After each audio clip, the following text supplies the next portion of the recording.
है। Tooth splint basically हिलते हुए दांत को बगल के हेल्दी दांत से अटैच करने का प्रोसेस है। अब इसको करने की ज़रूरत क्यों होती है? बेसिकली अगर आपके दांत में कुछ हीलिंग एक्टिविटी चल रही है, मतलब घाव अगर उसके आसपास है वो भर रहा है, और उस दौरान हमारी मुंह के अंदर जो एक्टिविटी चलती रहती है, मान लो खाना चबाना है, तो उससे उस दांत में एक दांत हो या एक से ज़्यादा दांत हो, उन पे लोड पड़ता रहता है। तो ये जो मूवमेंट होगा उसके कारण उसके घाव भरने की क्षमता स्लो हो जाती है, राइट। सो हीलिंग को इंश्योर करने के लिए स्प्लिंटिंग की ज़रूरत है। चलिए देखते हैं किन किन केसेस में हमको स्प्लिंटिंग एडवोकेट करना चाहिए। फर्स्ट इज पेरियोडोंटाइटिस या पायरिया। पायरिया मीन्स दांत के आसपास जो एल्विलर बोन का जो सपोर्ट है उसमें लॉस होना है, राइट। अल्टीमेटली अगर सपोर्ट लॉस होगा तो दांत में मूवमेंट होगा और शरीर फिर चाहेगा कि बोन बना के उसको हम नॉर्मल स्टेट में ले आएँ। बट सपोज दैट अगर ये उसको दांत को हम इरिटेट या तंग करते रहेंगे तो ये संभव शायद नहीं है, राइट। सो स्प्लिंटिंग एडवोकेटेड है, राइट।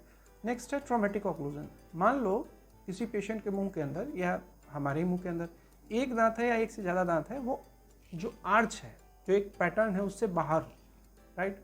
तो उस पर हो सकता है या तो ज़रूरत से ज़्यादा फोर्स लगेगा जब भी हम खाना चबाएंगे या बाइट करेंगे, राइट। या जो फोर्स लगने का पैटर्न है, मान लो ऐसे फोर्स पहले लग रहा हो, अब किसी कारण से वो आगे पीछे हो जाए तो फोर्स अब ऐसे लग रहा है, राइट। थोड़ा ऑब्लिक या टेंजेंशियल फोर्स लगेगा, तो उस दौरान भी उसमें जो डिलीटेरियस एक्टिविटी, जो कहीं बोन लॉस होगा, कहीं बोन फॉर्मेशन होगा, वो नॉर्मल टूथ की तुलना में काफ़ी बदल जाता है। सो स्प्लिंटिंग करना चाहिए, right. Traumatic injury, suppose that बच्चा खेलते खेलते कहीं गिर जाए या रोड पे मान लो कोई इंसान गिर जाए, right. So in that case या तो दांत सॉकेट के अंदर पूरा लूज हो जाता है या कई बार दांत अपनी जगह से थोड़ा ऊपर भी निकला हुआ महसूस होता है, या कई बार ऐसा होगा कि दांत के आसपास की जो एल्विलर बोन का जो सपोर्ट होता है वो टूटने के कारण घट जाता है। सो इन दैट केस भी स्प्लिंटिंग करेंगे तो हमको अच्छा रिजल्ट मिलेगा। Next is transplantation. Suppose that आपने विजडम टूथ को निकाल के सेकेंड मोलर जो किसी कारण से आपको हटाना पड़ा उस जगह पे आप लगा रहे हैं, तो ये ट्रांसप्लांटेशन है, एक नया कंसेप्ट है। और इन दैट केस भी ट्रांसप्लांट करने के बाद अगर रूट कनाल करते हैं तो साथ में स्प्लिंट करना एक बढ़िया रिजल्ट आपको दे सकता है। नेक्स्ट है इन्फेक्शन या एब्सेस या पस फॉर्मेशन अराउंड टूथ। कई बार दांत के आसपास जब पेरियोडोंटल एब्सेस बनता है उस दौरान जो भी पेरियोडोंटल लिगामेंट के फाइबर्स होते हैं वो डैमेज हो जाते हैं, और पेरियोडोंटल लिगामेंट के फाइबर ही दांत को पकड़ के हड्डी से अटैच करते हैं, right. So in that case mobility notice होगा। सो ट्रीटमेंट के साथ साथ अगर इसमें भी स्प्लिंट करते हैं तो रिजल्ट हमको अच्छा मिलने वाला है, राइट। अवल्जन, कई बार स्पेसिफिकली बच्चों के दांतों में आप बच्चों के केस में ये देखेंगे, बच्चा जब प्लेग्राउंड में खेलता रहता है कई बार वो गिर जाए या ऐसा कुछ हो तो उसके दांत पूरे के पूरे निकल के बाहर चले जाते हैं। आई मीन वो टूटा फूटा नहीं, पूरा दांत निकल गया।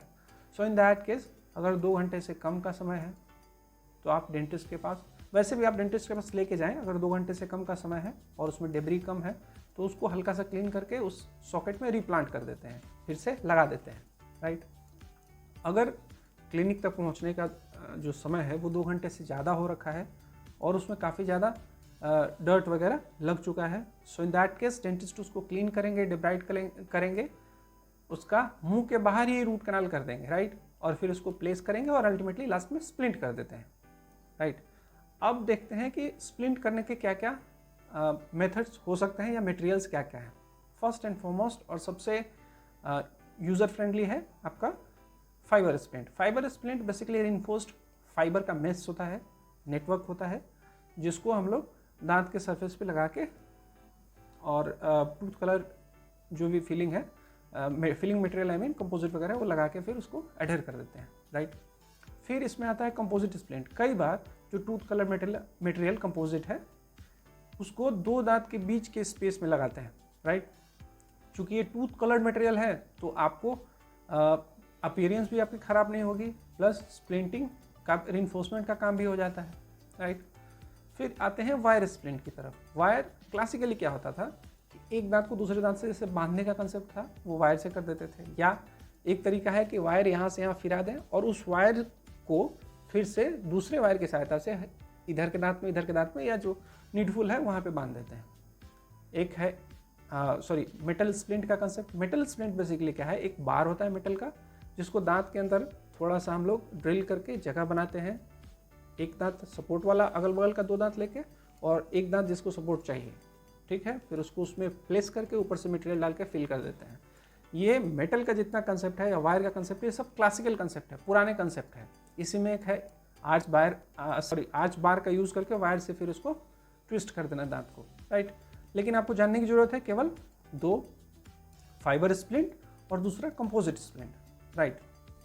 अब इसमें आते हैं कि इसमें स्टेप्स क्या हो सकते हैं। तो जिसको सपोर्ट देना है, राइट, और प्लस अगल बगल के 2 दांत आप ले लीजिए, उसके पीछे वाले सरफेस पे यूज़ करना ज़्यादा अच्छा होता है क्योंकि वो दिखता नहीं है बाहर से, स्पेसिफिकली आगे के दांतों में, राइट।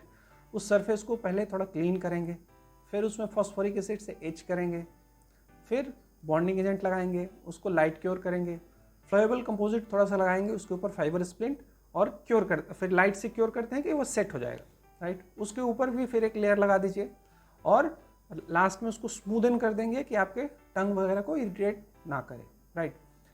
एवरेज ड्यूरेशन जो है स्प्लिंट का वो 14 दिन है।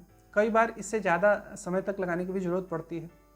अब इसमें क्या क्या इस दौरान चेंजेस होंगे या क्या क्या ट्रीटमेंट कर सकते हैं।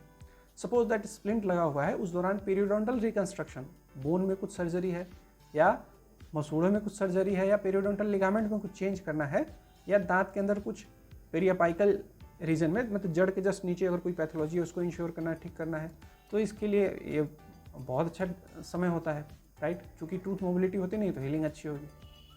सेकेंड है वही जो आपको बताया, अवल्जन, दांत पूरा का पूरा निकल के बाहर आ गया, 2 घंटे से पहले अगर लाते हैं तो आप सपोज दैट आपने उसको स्प्लिंट कर दिया, राइट। अब उसको 1 सप्ताह या 2 सप्ताह के बाद बुला के डेंटिस्ट उसको मुंह के अंदर रूट कैनाल कर देंगे, जिससे कि उसमें रिजॉर्प्शन का चांस घट जाता है। चलो, उसमें एक और केस था कि 2 घंटा से ज़्यादा हो रखा है, तो इन दैट केस जो उसको स्प्लिंट करने से पहले ही उसका रूट कैनाल कर देते हैं, फिर उसको लगा दिया। चलिए, अब इसी में एक 14 दिन मान लो पूरा हो गया, चलो आपने स्प्लिंट हटा दिया, राइट। इसमें एक हैक है या एक ट्रिक है। सपोज दैट उस दांत में वैसा कोई प्रोग्नोसिस नहीं है, सुधार नहीं हो सकता है और आगे का दांत है, पेशेंट का मन है कि चलो हमको ये दांत रखना ही रखना है।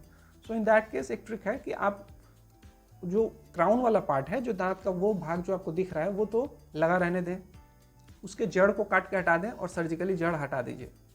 तो कुछ दिनों तक या नेक्स्ट जब तक वो चले, वो एक एस्थेटिक वैल्यू ही बना के रखेगा और देखने में ऐसा लगेगा जैसे मान लो आपने कुछ ब्रिज लगा रखा हो।